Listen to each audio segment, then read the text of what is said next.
والصلاة والسلام على أشرف الأنبياء والمرسلين سيدنا ومولانا وشفيعنا وحبيبنا ورحيمنا وكريمنا ومعيننا ومغيثنا ومقوانا وملجانا سيدنا ومولانا محمد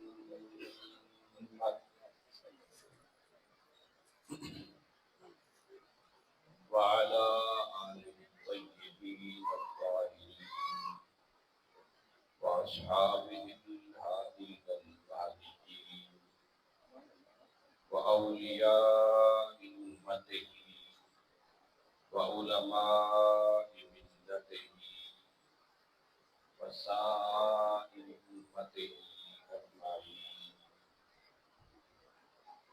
أما بعد فأعوذ بالله من الشيطان الرجيم.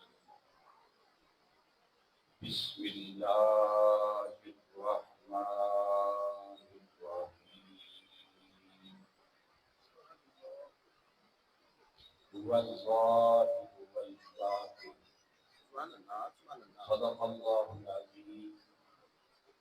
إن الله وملائكته يصلون على النبي يا أيها الذين آمنوا صلوا عليه وسلموا تسليما. الصلاة والسلام عليك يا سيدي يا رسول الله وعلى آلك وأصحابك يا سيدي يا حبيب الله. الصلاة والسلام عليك يا سيدي يا إمام القبلتين وعلى آلك وأصحابك يا سيدي يا جد الحسن والحسين.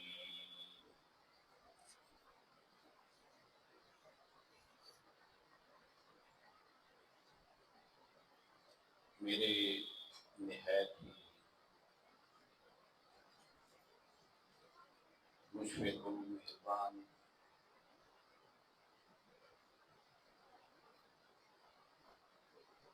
میرے محسن میرے مربی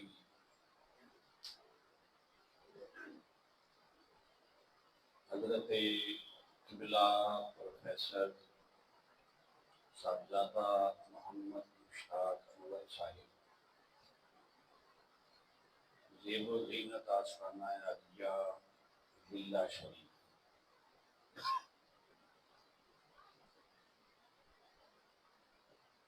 برادر محبت پیکر مہر و محبت جناب امجد علی گولوی صاحب اور میرے دل کے بہت قریب میری روح کی آواز کو سمجھنے والے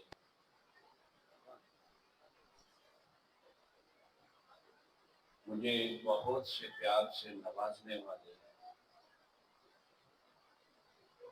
جناب حافظ یاسر علی گولوی صاحب، نظم باسط علی گولوی صاحب، احسان علی گولوی صاحب،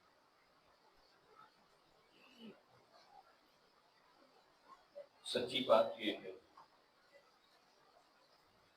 کہ یہ محبت اور پیار کے پھندے میں پھنسانا آسان ہوتا ہے. کوئی ایک بار چلا آئے پھر کسی کے لیے اس کے گھر آنا زندگی بھر کا سفر بن جاتا ہے. حافظ یاسر علی میرے دل کے بہت قریب رہنے والا ہے. سچی بات ہے کہ اس کے آنے میں شاید زندگی بھر مجھے آنے کا موقع دیا ہے.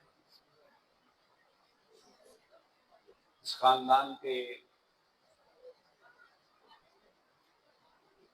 شجر سایہ دار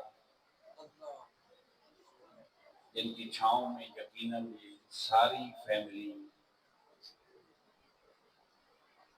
اپنی اپنی منزل کی طرف گامزن ہے۔ بھائی یاسر، یہ تجربے اور مشاہدے کی بات ہوتی ہے۔ میرے والد کریم میرے شیخ کریم بھی تھے،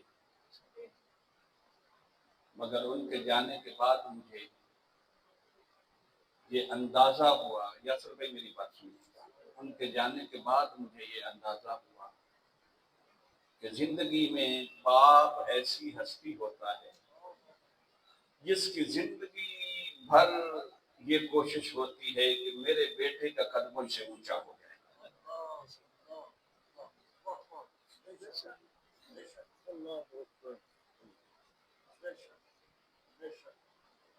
اللہ پاک آپ کے والد گرامی کا یہ سایہ اور ٹھنڈی چھاؤں آپ پہ ہمیشہ قائم رکھے۔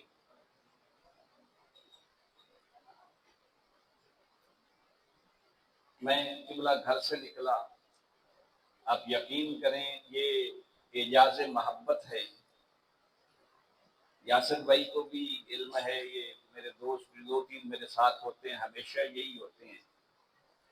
3-4 راتوں سے میں کوئی نہیں سویا، 1 گھنٹہ 1.5 گھنٹہ میں نے نیند کی ہے، کل رات بھی پرسوں بھی۔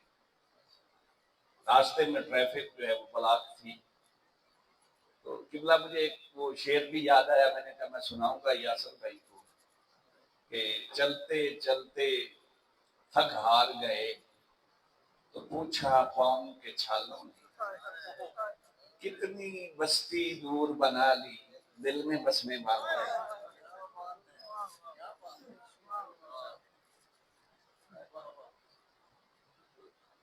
اور سچی بات یہ ہے کہ میں جب یہاں پہنچا تو بھائی امجد علی صاحب اور بھائی یاسر علی کے چہرے کی شگفتگی جو تھی، آپ اللہ پہ یقین کریں، میری ساری تھکاوٹ جو تھی وہ ظاہر ہو گئی۔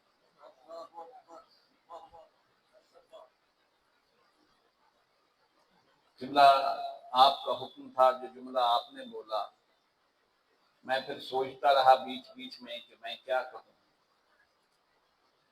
پھر میں نے سوچا کہ یہ کوانٹٹی ہر جگہ ملتی ہے، کوالٹی کسی کسی جگہ ملتی ہے۔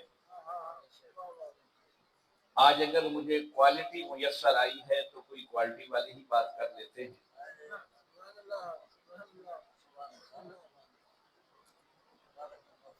آپ بھائی امجد علی بڑے خوش نصیب ہیں،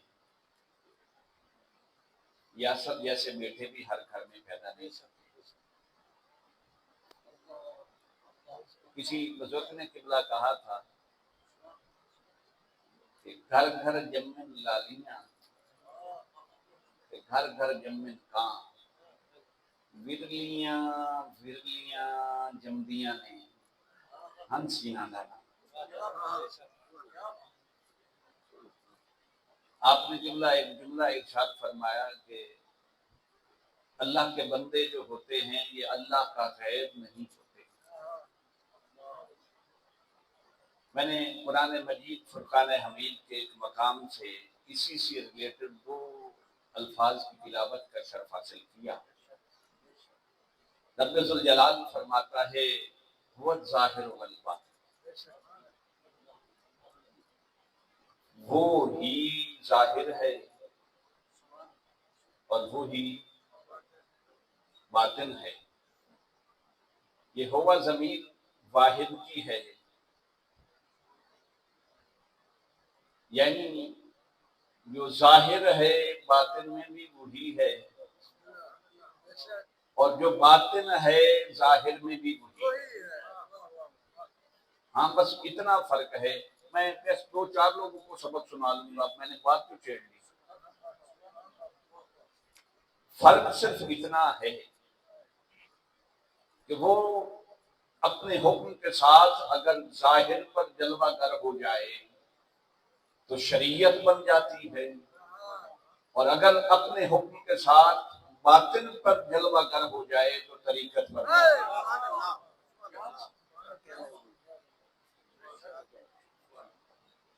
یہ جو اللہ والے ہوتے ہیں یہ صاحبان شریعت و طریقت ہوتے ہیں۔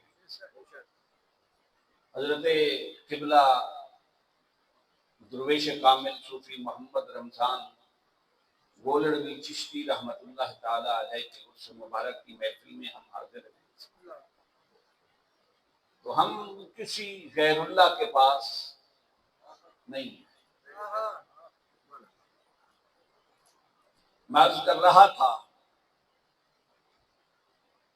کہ اگر اپنے حکم کے ساتھ وہ ظاہر پر جلوہ گر ہو جائے تو شریعت بن جاتی ہے، اور اپنے ہی حکم کے ساتھ اگر باطن پر جلوہ گر ہو جائے تو طریقت بن جاتی ہے۔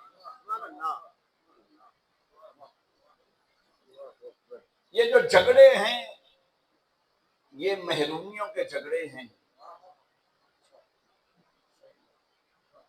یہ نابینیوں کے جھگڑے ہیں، یہ اندھے پن کی مصیبتیں ہیں کہ جنہیں نظر نہ آئے اس کا زور فتووں پہ رہتا ہے، اور جنہیں وہ چشم بینا یا قلب بینا عطا کر دے انہیں ظاہر میں بھی وہی نظر آتا ہے اور باطن میں بھی وہی نظر آتا ہے۔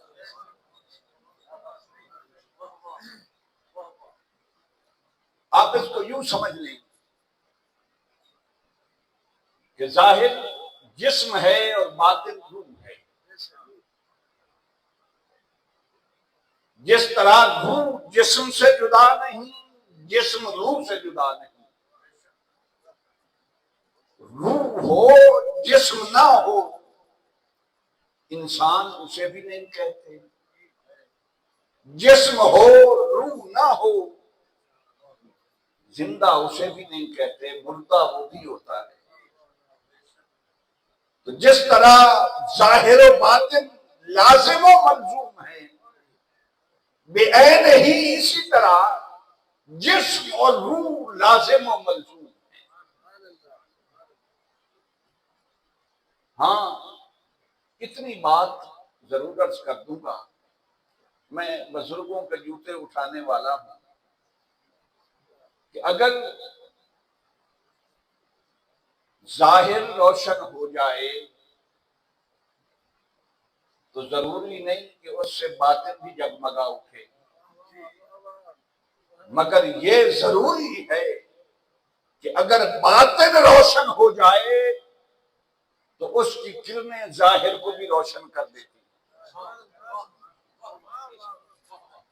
اللہ رب العزت ارشاد فرماتا ہے اللہ نور السماوات والارض، اللہ نور ہے سماوات کا بھی اور ارض کا بھی۔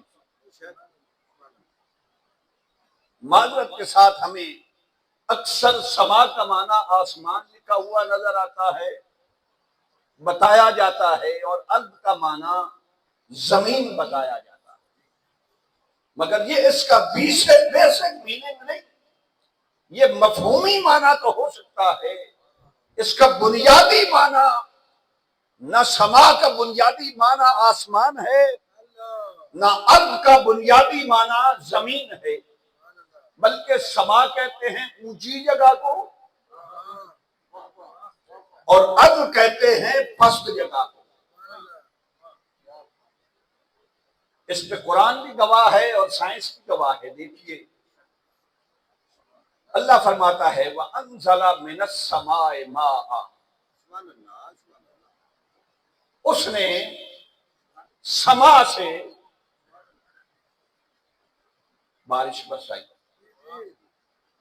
تو سما کا معنی اگر آسمان ہو تو بتائیے، آپ سارے پڑھے لکھے لوگ بیٹھے ہیں، کیا بارش آسمان سے برستی ہے؟ نہیں بھائی، وہ تو بادلوں سے برستی ہے۔ بارش آسمان سے نہیں، بادلوں سے برستی ہے، اور بادل آسمان سے بہت نیچے ہوتے ہیں، اس لیے نہ سما کا معنی آسمان ہے نہ ارض کا معنی زمین ہے، سما کہتے ہیں اونچی جگہ کو، ارض کہتے ہیں پست جگہ کو۔ اللہ فرماتا ہے اللہ نور السماوات والارض، اللہ نور ہے ہر اونچی جگہ کا بھی اور ہر پست جگہ کا بھی۔ اب اگر ہم اس سما اور ارض کو کائنات انسانی میں سمجھنا چاہیں کہ کائنات انسانی میں سما کسے کہتے ہیں اور ارض کسے کہتے ہیں، تو بھائی کائنات انسانی میں سما کہتے ہیں روح کو اور ارض کہتے ہیں جسم کو۔ سما کہتے ہیں روح کو اور ارض کہتے ہیں جسم کو۔ گویا رب ذوالجلال فرماتا ہے اللہ نور السماوات والارض، اللہ نور ہے روح کا اور اللہ نور ہے جسم کا۔ کائنات انسانی میں افق روح پر بھی اسی کا نور جلوہ گر ہے اور افق جسم پر بھی اسی کا نور ہے، عالم روحانیت بھی اسی کے نور سے روشن ہے اور عالم مادیت بھی اسی کی نور، اسی کے نور سے زندہ ہے۔ اب پتہ کیسے چلے کہ یہ نور کیسا ہے، یہ نور کیسا ہے؟ قرآن آگے کہتا ہے مثل نورہ کمشکات، اس نور کی مثال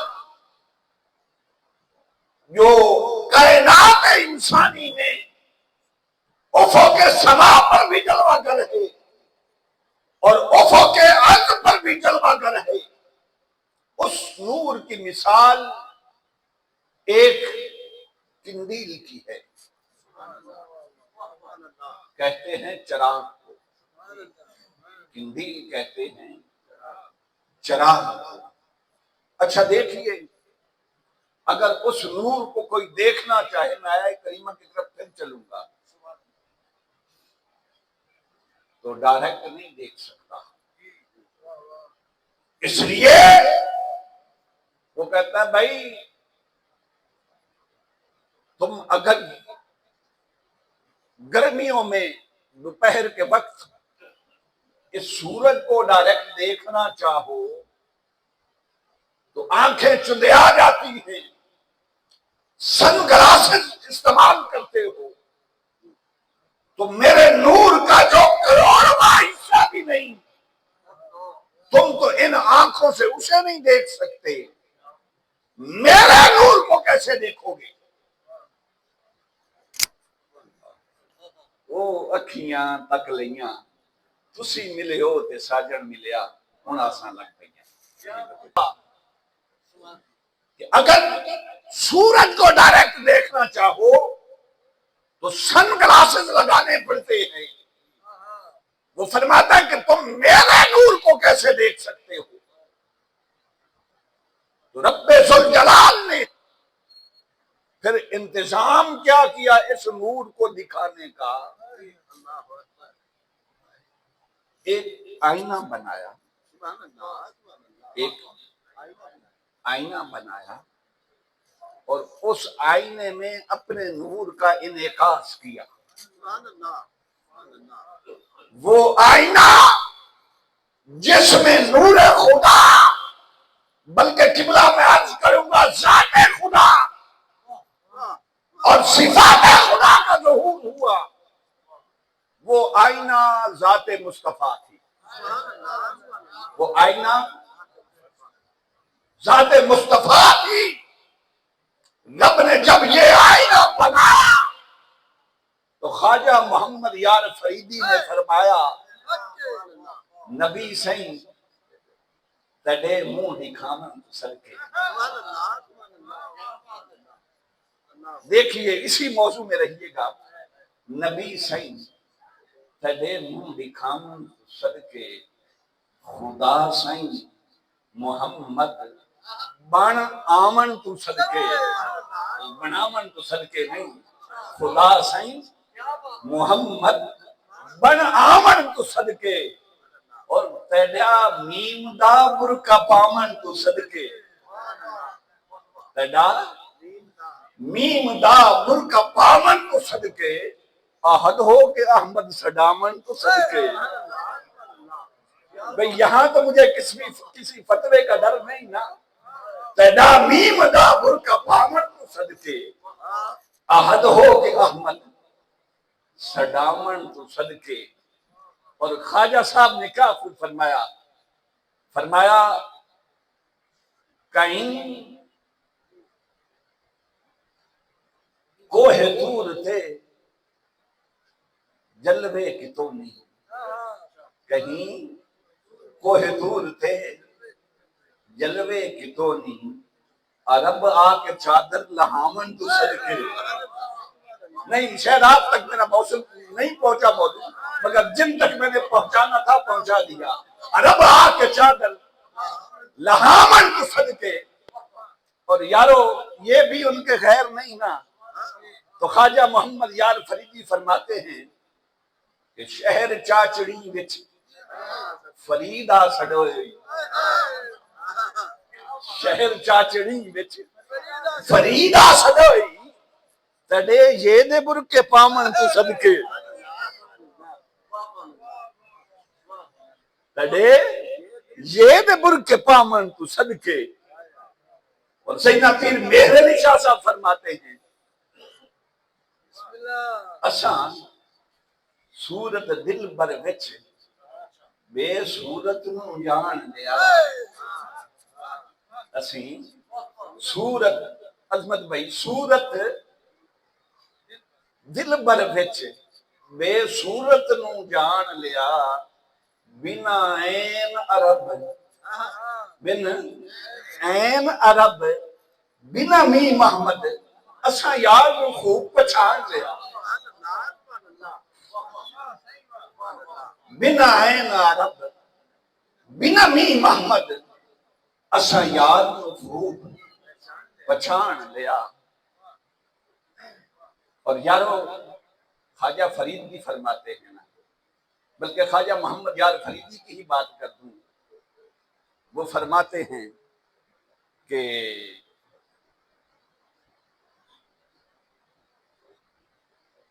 واہ عشق دا سنگ،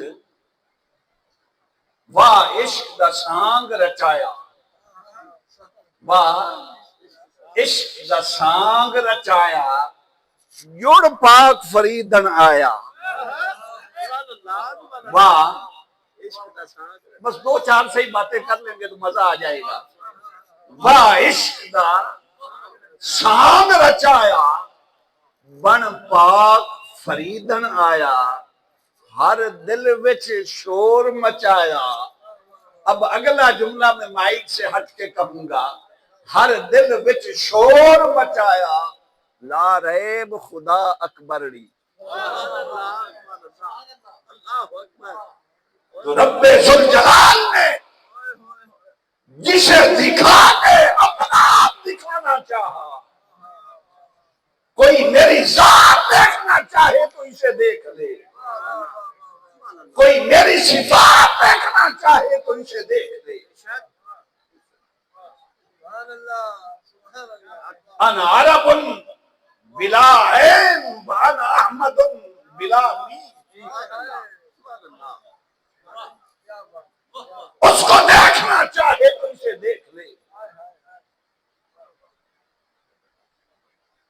پھر جب وہاں سے ظہور ہوا، وہ جو باطن تھا ظاہر ہوا،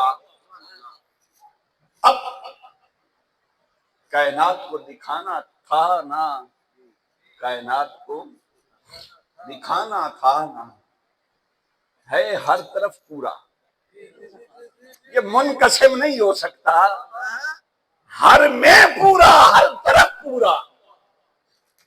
اب تو یارو یہ سائنس کا ایک طالب علم بھی تجربہ کر سکتا ہے کہ آپ سورج کو اگر ڈائریکٹ نہ دیکھ سکیں، سامنے ایک زاویہ پہ آئینہ رکھے، جتنا ادھر ہے اتنا، اب اگر سمجھدار ہے تو دوسرے خاص زاویے پہ ایک اور آئینہ رکھ دے گا، اس میں بھی پورا، ادھر بھی پورا، ادھر بھی پورا، ادھر بھی پورا، ایک نہیں، دو نہیں، تین نہیں، آپ 1000 آئینے رکھ دیں، بس اینگل درست ہو، زاویہ درست ہو، تو ہر میں وہی ہے، سب میں وہی ہے۔ آقا علیہ السلام کی ذات اقدس میں جب باری تعالیٰ نے ظہور فرمایا، پھر کائنات کو دکھانے کے لیے ایک آئینے کا نام ابو بکر رکھا، ایک کا نام عمر رکھا، ایک کا نام عثمان رکھا، ایک کا نام مولا کل علی رکھا۔ اب دیکھیے حضرت شیخ مجدد الف ثانی سرہندی فرماتے ہیں ولایت کی دو قسمیں ہیں، ولایت کی دو قسمیں ہیں، ایک ہے ولایت کبریٰ، ایک ہے ولایت صغریٰ۔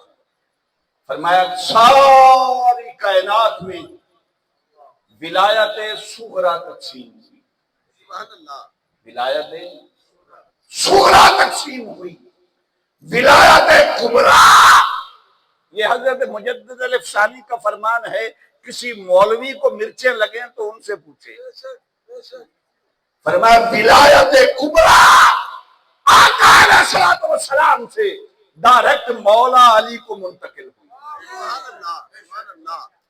اور پھر مولا علی سے اہل بیت کرام سے ہوتی ہوئی سرکار غوث اعظم رضی اللہ تعالی عنہ تک پہنچی۔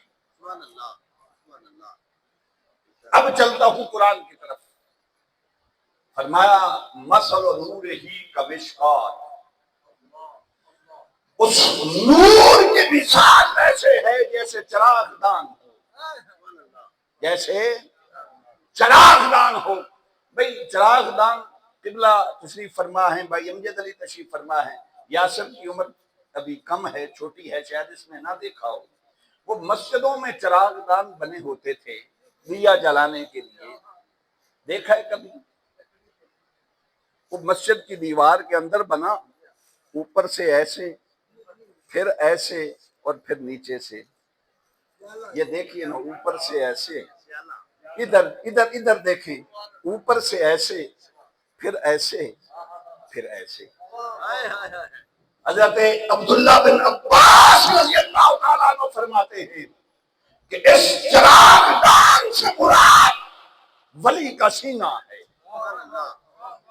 دیکھیے نا، ایسے ہی ہوتا ہے نا چراغ دان، پہلے گردن، پھر ایسے سینہ، یہاں تک ایسے۔ عبداللہ بن عباس فرماتے ہیں کہ مثل نورہ کمشکات، اس مشکات سے مراد چراغ دان ہے، اور چراغ دان ولی کا سینہ۔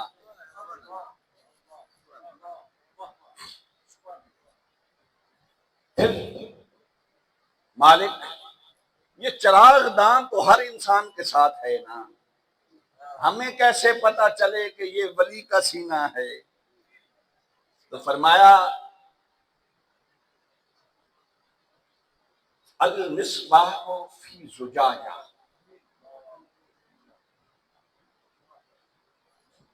ایسے نہیں چراغ دان خالی نہ ہو، اس میں چراغ بھی ہو، سینہ خالی نہ ہو، اس میں دل بھی ہو، اس میں دل بھی ہو، تو مالک دل بھی ہر سینے میں، پھر کیسے پتا چلے کہ یہ ولی کا سینہ ہے؟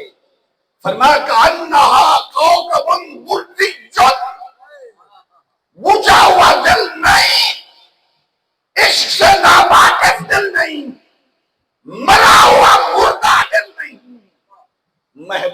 محبت میں جلنے والا دل، روشن دل، جس کی روشنی سینے کو بھی روشن کر دے، وہ دل ولی کا دل ہوتا۔ اور قبلہ صابری صاحب میاں صاحب نے بڑی سونی گل کی اس چراغ دان دے بارے، تو کی جانے رمز فقر دی، مولوی جی تو کی جانے رمز فقر دی، کوئی بے علمہ نادانا، ہائے ہائے ہائے، تو کی جانے رمز فقر دی، بے علمہ نادانا، جس جس پایا مر کے پایا، ہاں ایسے نہیں، جس جس پایا مر کے پایا، بھید چھپا ہے مانا۔ اور پھر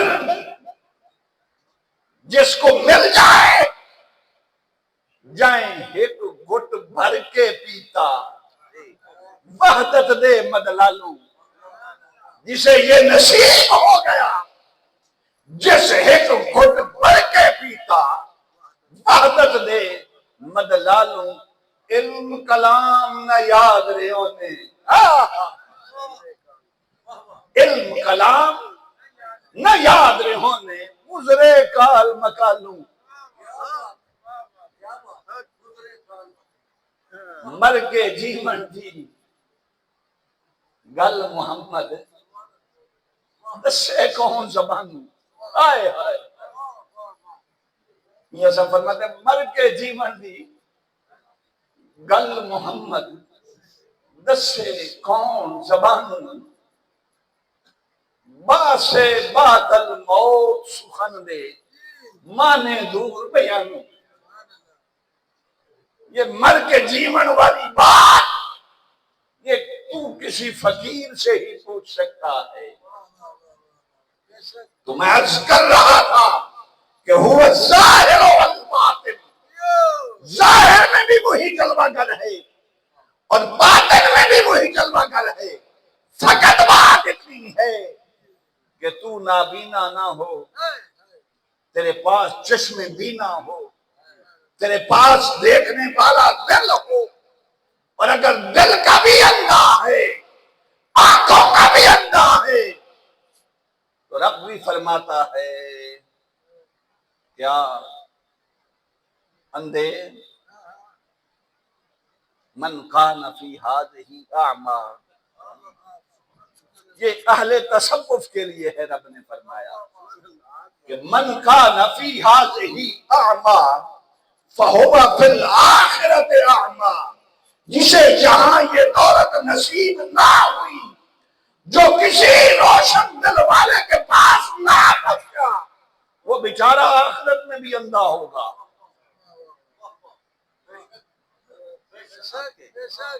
اور ایک بات میں عرض کر کے قبلہ صابری صاحب کے حوالے مائک کروں گا، میری اتنی پسلی نہیں کہ ایسی باتیں کروں۔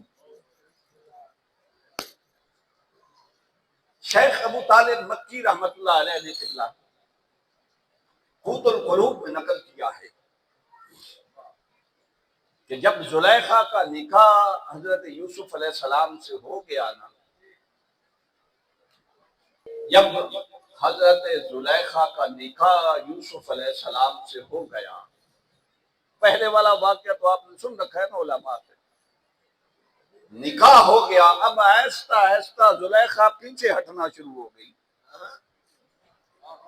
اب کھانے کا بھی خیال نہیں رکھتی، یوسف علیہ السلام سے کلام بھی کبھی کبھی کرتی ہے، دور دور رہنا شروع ہو گئی۔ پھر ایسا وقت آیا کہ وہ مصلی پہ ہی بیٹھ گئی، کوئی خبر ہی نہیں یوسف علیہ السلام کی۔ تو ایک دن یوسف علیہ السلام نے فرمایا زلیخا، کبھی وہ وقت تھا کہ تو مجھے تکتی تکتی تھکتی نہیں تھی، تکتی تکتی تھکتی نہیں تھی، اب کیا ہوا؟ وہ تکتی نہیں، تو زلیخا نے عرض کی سونا جان کی امان پاؤں تو عرض کروں، پہلے دیکھا تھا یوسف کو، پہلے دیکھا تھا یوسف کو، اور یوسف سے سونا کوئی نظر نہیں آیا تھا۔ اب جب یوسف کے پاس پہنچی تو یوسف نے وہ سونا دکھا دیا جس نے اس کو اتنا سونا بنایا تھا۔ اب آپ کے تصدق سے اس سونے تک رسائی ہو گئی جو یوسف کو اتنا سونا بنانے والا ہے۔ اب آپ بتائیں نا ادھر دیکھوں یا ادھر دیکھوں؟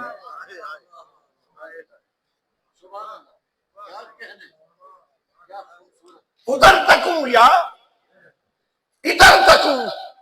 وہ ایک بابا حیدر سائیں درویش ہوئے ہیں جلال پور شریف والے، نہیں یہ بابا حیدر سائیں اور ہیں، نہیں یہ سندیلے والی شریف کے ساتھ ان کا دربار ہے، قاضی ہے، میں نے حاضری بھی دی ہے۔ وہ فرماتے ہیں کہ یہ جو عشق والی مرض ہے نا، یہ بڑی بھیڑی ہے، جس کو لگ جائے، پھر بلے شاہ بھی کہتا ہے کہ آگت عشق دو میں برابر، پر عشق دا تا ودھیرا،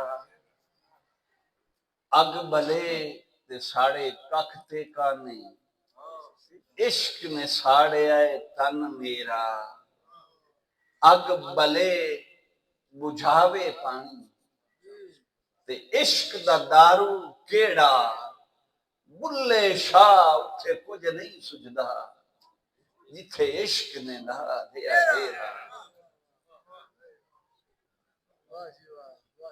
تو یارو بات ساری محبوب کی ذات میں فنا کی ہے، جسے وہ فنا نصیب ہو گئی پھر محبوب اپنی شکل میں صابری صاحب نہیں رہنے دیتا، پھر عاشق کو محبوب اپنی شکل میں نہیں رہنے دیتا، پھر ظاہر میں بھی محبوب ہی نظر آتا ہے اور باطن میں بھی محبوب ہی نظر آتا ہے۔ میرے خیال میں موسم اپنے تیور بدل رہا ہے، تو میں اپنی گفتگو یہیں کلوز کرتا ہوں۔ مالک خیر فرمائے گا، ہم قبلہ صابری صاحب کو سماعت کرتے ہیں۔ وآخر دعوانا ان الحمدللہ۔